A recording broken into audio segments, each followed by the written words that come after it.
పిల్లలు వాడు భయపడి పక్కకి వెళ్ళిపోయి నేర్చుకుంటా ప్లీజ్ ప్లీజ్. వాడు చిన్న పిల్లలు. బాగున్నారా? బాగున్నాం ఫ్రెండ్స్.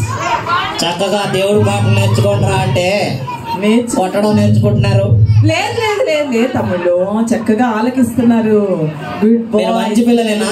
మంచి పిల్లలు. కంటద వాక్యాలు నేర్చుకున్నారా? నేర్చుకుంటున్నారుగా. బైబుల్ స్టోరీస్ విన్నారా? విన్నారు కదా. పాటలు నేర్చుకున్నారా? చాలా మంచిగా నేర్చుకున్నారు. ఫేవరెట్ సాంగ్ ని తెలుసా? మీరు వచ్చారా అక్క? తమ్ముళ్ళు చెప్పండి. చాలా సంతోషంగా ఉంది అక్క. దేనికి? మీరు కూడా వచ్చినందుక? అవునక్క. థ్యాంక్ యూ అక్క. తమ్ముళ్ళు సరే గాని చెప్పు, ఏమైంది? నా ఫ్రెండ్ ఒకళ్ళు ఉండాలక్క. ఎవరు నీ ఫ్రెండ్? కనపడట్లేదు అక్క. కనపడట్లేదు. ఎవరు? నా మిస్ అయ్యారు. బాగా అల్లరి చేసేవాడు ఎవడో వాడే నా ఫ్రెండ్ అంట. అవునా? నేను అంటున్నారు.